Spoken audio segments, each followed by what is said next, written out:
Today, Baba is talking about the intoxication that we should have. And you see, intoxication is very important. Sometimes, spirituality is misunderstood. So, when people think about spirituality, they have this idea that we become those who are not intoxicated at all, very dry, very, without zeal and enthusiasm, very laid back, very complacent. But Baba tells us no, the breath of Brahmin life is zeal and enthusiasm. Yes, and sometimes, people don't make a distinction between being spiritual and being complacent, and being spiritual and being sad, and being spiritual and being, demotivated. So many negative undertones are associated with being spiritual. So the other day, there was somebody who was telling me that my son doesn't want to work, and because he's very spiritual, he says, I don't want to, I just think that all this doing a job and working is all very materialistic. And so I don't want to work. And then I told them, no, that's not materialistic. That's something you have to do for the survival of your body. You have a body, so you have to fend for the bread and butter of the body. And how will you do that? So you see, so fending for the body. So then I said, okay, if you don't want to go to work, what do you want to do? So they said, I want to meditate all day. So I said, no, meditation is not done all day, and you don't leave a job for that. Yes, if you have a life of service, if you're doing spiritual work rather than working in an office, that's fine. But everybody has to do seva, whether you are doing it in a Lokik setting or in an alokik setting, but you have to do seva.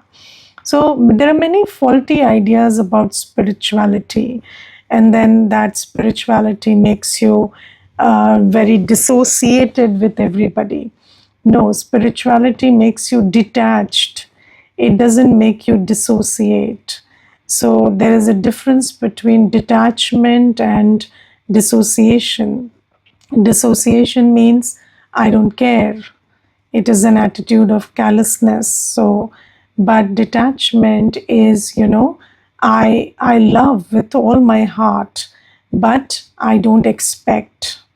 So that is detachment. It is love attachment minus expectation. So that is pure love, and in that that is what detachment is about. It's not about not caring or being indifferent. That is not spiritual. So in fact, the essence of spirituality is love. So Baba clarifies many things, because in a body conscious world, with a body conscious state of being, we have misunderstood spirituality in many ways.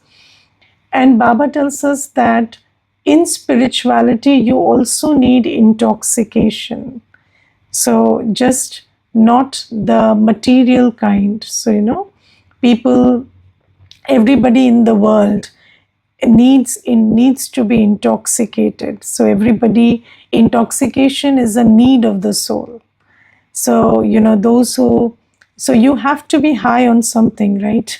So, and when you don't find the right thing that you should be intoxicated about, then you look for the bad substitute of it. But intoxication, staying motivated, staying in zeal and enthusiasm is very important. So there are people in the world who are intoxicated by wealth, so they keep, their only motivation is on, gather more wealth, and the more they gather, the more happy they are, and the more motivated they feel. So that is one kind of intoxication. Then there are other people who take to some drugs or alcohol or something, and there are others, who run after success and name and fame. So there is something or the other, or praise, and many people, they are intoxicated by praise. So even if it's a very it's just you cook something and serve, and then everybody praises you, and that becomes your intoxication. Or you're doing something and everybody says, you are the best at it, and we don't like this done by anybody just like we like it from you, and then that is the intoxication. So everybody needs some intoxication in life, and I have felt that lack of intoxication is a very difficult state to deal with. So if you're not motivated for anything, if you have lack of motivation in life, lack of intoxication in life, then this is not a healthy state of mind. That is my understanding, and it is one of the most difficult states to deal with. And that is when mental health, issues start coming up. So this is one thing that we need to understand. So when Baba comes, Baba gives us the, truth. So Baba, just like Baba teaches us true love, true peace, true joy. Similarly, Baba teaches us true intoxication. And what is true intoxication? So Baba says you should be in the intoxication, remain in the intoxication, that you are sitting before Baba, and Baba is making you the master of the world. So this is the intoxication that Baba's children should have, because other things may be an intoxication for some time, but not forever. So people who are, very enthusiastic about their wealth or property or anything, they will be very miserable in the end, because all of that object of their intoxication is perishable. So the intoxication will also be perishable. So as soon as the scenes of collapse start happening, then whatever you are intoxicated about in this world is not going to stay as it is. So then that intoxication will also take a beating, and then you will feel very demotivated and a sense of huge sadness and loss. So Baba gives us the intoxication of this imperishable happiness, that we are sitting before Baba and we are becoming the masters of heaven. Can there be any intoxication greater than this? No, but still, children don't feel that intoxication, which is the highest one, right? And why? Because there is one law. The law is, when you churn on something, the intoxication rises. In Hindi, it is called apni ghot to nasha chadhe, which is whatever is your attainment, keep revising it, keep bringing it back again and again to your awareness. And that is how you will stay intoxicated. So you see that, so just think about it. People say that how can I be always happy about something, so one thing, so maybe one truth, how can it always make me happy? So maybe, I found Baba, I became happy, but then again and again and again, constantly, how can I be happy about it? So then I always ask everybody that, how can you be fearful or sad about the same thing always? So, people are sad that my relationships are not okay, or people are not cooperating with me, or I have this situation. So how can you be constantly sad and constantly fearful about something? It's not about, getting something again and again. It's about bringing it to your awareness again and again. So, just like one person, they can disturb you all your life. Why? Because you're thinking about them. So every time you think about them, you think about their sanskars, you think about what you don't find right with them, that is going to upset you, that is going to disturb you. Similarly, every time you bring into your awareness this truth that I have found Baba and I'm sitting before Baba and I am going to be the master of heaven. When you bring this truth into your awareness again and again, it's going to fill you with intoxication. So, this is something that Baba tells us. And zeal and enthusiasm or staying intoxicated is the breath of Brahmin life. So, those who lose their intoxication lose everything. So, if you cannot be happy about finding Baba and being the master of heaven, I don't know what will make you happy. So, so there is no greater attainment than that. So, what else can make you happy? So, you see, what I have figured out and what I have thought about a lot is that, this because we have been conditioned to be sad, in India at least, we, I don't know about other places, but in India we say don't smile too much or you will have to pay for it, or don't be so happy otherwise you will have to be sad. So we have been conditioned to not be happy. So we've been conditioned to not feel happiness a lot, and because of that our our sanskar is of being sad all the time. So we only when we find something unique or new, then we are allowed to be happy. Otherwise, we have been conditioned that if you are sad most of the time, that's better. But Baba says that this is why most people are slipping into depression and other stuff, because when you don't keep yourself motivated and happy and intoxicated, then that is where you will be ultimately slipping into.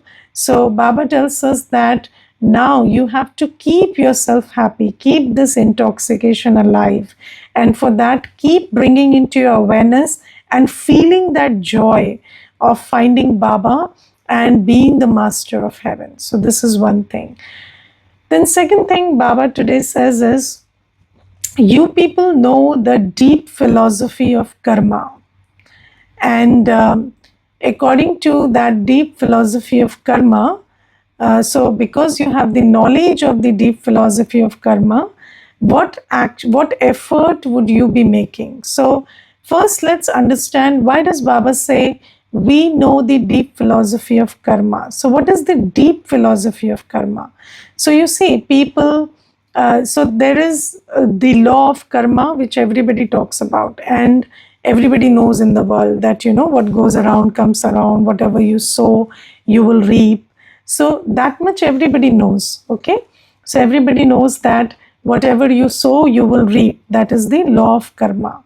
Now, what is the deep philosophy of karma that we children know? Who will tell me? So anybody would like to share what is the deep philosophy of karma that Baba says you children know?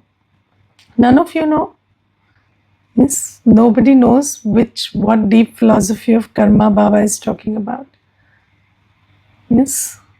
Om Shanti. Om Shanti. Baba said that deep philosophy means that whatever action we are performing, that will come back in the next. No, that I said, that is the law of karma, that everybody knows.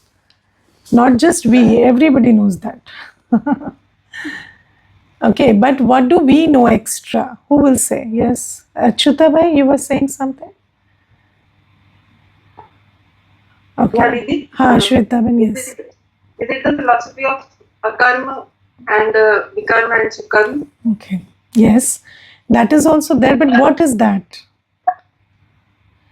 That for 2 yugas, whatever karma we do, those become akarma. So Yes. we do not bear the fruit of those karmas that we do at that time. Yes. And in copper and iron age, whatever karmas we do, those become vikarma. Correct. So, and in Sangam Yug, God teaches us what is sukarma and how do we do it, and Yes. how we make our fortune by for doing those karmas. Correct, correct. Thank you. Yes, Menka, Om Shanti. Shanti. I thought it was Baba saying that in this one birth, in the confluence age, you make the fortune for 21 births. Yes, yes, That yes. Okay, so so all your additions are good and accurate. Yes, Manisha, ma'am? Yeah, the same thing what Menka has shared now, that if Sangam Yug, if we walk on the path of Srimad, on the Baba's direction, when we are the fortunate one, we will go through the 84 births of Satyug, Treta Yug, Dwapar Yug, and then Kali Yug. And again in Sangam, we will meet with the Baba and we will walk. What is the karma we will do? It will be on the Srimad. Correct, correct. Thank you. Om Shanti. So, the deep philosophy of karma, as everybody, gave their input, is that first, karma is related to time. Okay, so karma is related to time and the stage of the soul, which is, prefixed according to time. So, Baba says that you don't have a choice to do every karma always. It's not like if somebody wants to do good karma from the copper age, they can. No. When you're body conscious, it becomes vikarma. You cannot help it. Or, when you are in the golden age and silver age, it is a karma, neutral karma. And that is the law. And only in the confluence age, there is, this possibility of creating a fortune, of doing sukarma, or of doing good actions, which Baba teaches. Second thing, Baba says that, the deep philosophy of karma is, everybody says that when you sow the seed of karma, you receive an equal and opposite return, right? So that is how karma is perceived, that whatever you do, you will reap an equal and opposite return. But Baba tells us that during Copper Age and Iron Age, the law is equal and opposite return. But during the Confluence Age, the law is whatever you sow, you will reap many-fold return of that. Yes, 100-fold return at least. Baba says you will reap that kind of, fortune or fruit of that karma. And Baba says because of that, now that you understand, this is the only time when the one who is the one who has the supreme directions, the one who is the supreme teacher, is giving us the directions through which we can create the best karma, because of which we will reap 21 births of fortune. That karma we can do right now. So the karma that will absolve us of our sins of 63 births, the karma that will create a fortune of 21 births, and that karma is possible just right at this time. So we are the children who know the deep philosophy of karma. And when we know that, so there is a difference between the philosophy of karma and the deep philosophy of karma. So the philosophy of karma, everybody knows.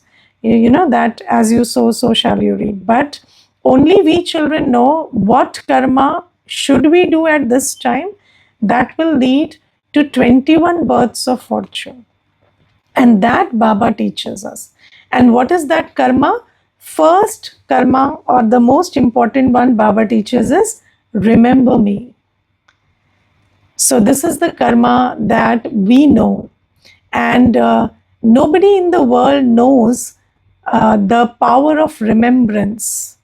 We don't even, so nobody teaches us how to think also, let alone who to remember. Did you ever in the world hear that remembrance is something that you should pay attention to? Who are you remembering? Did anybody teach you that? No. So it is only Baba, when he comes, he tells us that whoever you remember, you become like that. So remembrance is such an important, act remembrance is karma. Remembrance is such an important act that you get colored by the quality of the one you remember. So Baba says, this is why by remembering souls, you became depleted. Because when you remember those who are vicious, you also deplete yourself. So that is why Baba today in the Murli specifies, don't remember anybody of this world. No person, no attainment, nothing of this world, because this is an impure world. And the law of remembrance tells you, whoever you remember, you will become like that. Their quality will become your quality. So Baba teaches us the law of remembrance, and then Baba teaches us who to remember. So Baba tells us that you remember Baba. And when you remember Baba, Baba is the purifier. So Baba, that remembrance will absolve you of your 63 births of sins and will fill you with the power of 21 births of fortune. Whatever virtues, powers you need for the next 21 births, it will fill you with that. And Baba also tells us that it will help you settle your accounts. Yes. So, what does settling of accounts mean? Sometimes, people think that settling of accounts means that we will not face any adversity. No unfavorable situations will come to us. Okay. And then, but that is not settling of accounts. Okay. So, what is settling of accounts? So, adversity will come, but it will not be able to affect you, and it will not be able to pressurize you to create further vikarma. That is settling of accounts. So, what is the power of adversity? Adversity creates a pressure under which you create more vikarma. So, when difficult situations come, then it is Maya's tool to pressurize you to create more vikarma. But when Baba says you will be able to settle your karma, which means that when you are filled with yoga power, when you're filled with Baba's light and might, then you have greater immunity. So situations will come, even health situations, or situations of adverse relationships or adverse circumstances, but they will not be able to push you to create vikarma. You will be able to overcome the pulls and urges given by that situation to react, to do something negative. So that is called, so when we say, there is a lot of karmic burden, it doesn't mean that this person has a lot of adverse situations. There is nobody who is not facing any adversity in this world. And if they are not facing it right now, they will face it in the future. Nobody is going to not face anything, So this is a world where everything is going to collapse eventually. So there will be these adversities of the physical body, or coming from difficult circumstances, or from people around you. All of this is going to happen. But what Baba means is that those who are full of yoga power, they will be able to do what they want to do and not do what they don't want to do in the face of that adversity. And that is settling of karmic accounts. So if a situation is powerful enough to stop you from making your effort or do seva, that is when past karmic accounts have hit you. Okay, and if a situation comes and you are able to maintain your Brahmin timetable and you are able to do seva and you are not getting upset or angry or reactive or fearful about anything, then that is settling of karmic account. And Baba says that power we receive from yoga. And Baba says those who do not settle their karmic accounts and react in adversity, or are not able to create their fortune for 21 births because Maya keeps disturbing them, then they will have to pay for it in the end. They will receive punishment and then go. So Baba says this is why you should pay a lot of attention to filling yourself with yoga power, because that power will enable you to do what you're supposed to do and refrain from reacting in adverse situations. So this is the choice that those children who know the deep philosophy of karma will take. So how many of you know the deep philosophy of karma and pay attention to remembrance? Yes, because those who are knowledgeful. So just think about one thing.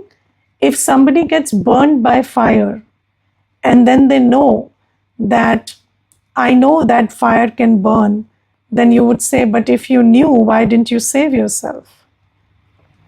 Yes, so a knowledgeful soul is somebody who takes proactive action and doesn't repent later.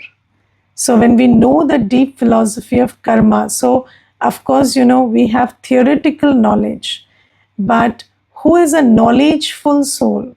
A knowledgeful soul knows the deep philosophy of karma and acts accordingly. They pay a lot of attention to remembrance because they understand that 63 births of sins are going to come in front of me. Do you understand that all those accounts that have not yet emerged, they are there, they will come before you? How many of you understand that? Because, we are so short-sighted that we understand that, okay, whatever is happening today is the worst. But no, 63 births of karmic accounts have to come for settlement. And do I have that much power to settle? Have I filled myself with that much power that I will not be swept by them, I will settle them? I'll give you one example. So when I started doing seva, so when Baba made me an instrument and I was very young at that time, there was one Mata and she used to live just beside the center. And the first day when we moved to that place, she told me that her mother used to go to Brahma Kumaris, and she was very old. She was 70 years herself, 70 years of age herself. So she said that my mother used to go to Brahma Kumaris and she was one of your founding members. And then I know what you people teach. So I said, okay. And then then I said, I'm very happy to meet you because you will be coming to class. So she said, no, I won't be coming to class. I'm fine. So I don't need to learn meditation. I'm just taking care of myself and my health and everything. And I'm already 70 and you can see that I walk, I do my work, I'm doing great. And I don't have too much faith in the teachings that you people give. My mother was a very, a person who had a lot of faith. So I tried to convince her a lot, but that didn't happen. And then I told her one day that, sister, okay, you are doing great right now, but we have 63 births of karmic accounts, and they will not go away through any other method than yoga. And then she said, we will see when they come. And then, after some time, I stopped seeing her around. So whenever I used to come back from somewhere, I would see her walking or, outside her house. But later I stopped seeing her. So then it was on the back of my mind, what happened to her? I don't know. And then one day when I was crossing her place, I could hear somebody shouting from inside, sister, sister, sister. She was calling out to me. And then I just opened the gate and then I went inside and peeked. And I saw she was laying on the bed. And then I went inside and then she said, oh, sister, I've been calling out to you for so long and today you heard. So I said, I never heard. So I was also wondering, where are you? So what happened? So she said, I slipped in the bathroom once. And then I broke my back, and then I slipped again when I was trying to get on the bed. And then I broke my back again. And now there is no treatment that can heal me. And I'm feeling very agitated because I can't go out to walk. So she said, please teach me meditation because I want to cool down, cool my mind. But in that condition, she was not even able to learn meditation. And she went, after that, she never got up from the bed, and she spent the rest, 1.5 years bedridden. She got bed sores. And then she left the body, she was in a very agitated state. And why I'm giving you this example is because sometimes Baba's children, she was Baba's child. She received knowledge. She received everything. She received sustenance. Her mother was a founding, member, but she was a very good Brahmin. Her mother, she invested so much in the creation of centers and everything. But this child, because she didn't understand the importance and didn't give importance to burning the sins.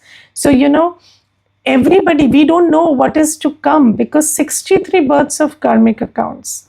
And when they emerge, I should have accumulated yoga power so that I am able to settle it. So, even breaking a back and being on bed is not a big deal. But if you are able to be in Baba's remembrance, you will leave the body in a happy state, in remembrance of Baba. So we have to have that ability that whatever comes, just think about what will happen in the final moments. Yes, do you think nobody will break their back or nothing will happen to these bodies? There will be so much of upheaval in the final moments. And in those final moments, who are those souls who will be able to, settle their accounts, not aggravate them, and not receive punishment, but go in remembrance of Baba? Those souls will be the ones who have accumulated yoga power. So Baba, that is why says, those who understand the deep philosophy of karma, they pay a lot of attention to being in remembrance of Baba and settling their karmic accounts rather than, increasing them by reacting in the face of adversity. And, in the world, there are so many methods taught for settling karmic accounts. For example, they will say, go and take a dip in the Ganges and then you will be absolved of your sins.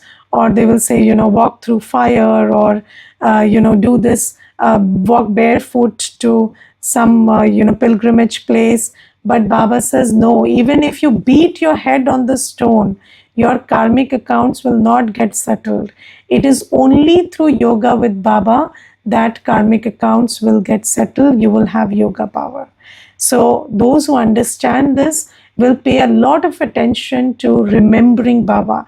And those who don't pay attention to remembrance have understood nothing. Okay? Om Shanti. Anybody wants to share anything, please do. Om Shanti. Om Shanti. In today's Murli, Baba focuses fully on the subject of remembrance and service. Yes. And for remembrance, Baba says that you will earn spiritual income on one side, and on second side you will burn the sins of 63 births. Correct. And Baba says that we need to put more efforts in remembrance so that it can become like a Jwala Surup, intense yoga. And Baba says that this is a return journey, and we have to go back and also take brother souls also Correct. with us. And keeping this attitude helps us to maintain Sakshi Sthiti like Baba. Yes. And we also become companion in Baba's task. Correct. Correct. Thank you. Om Thank you. Shanti.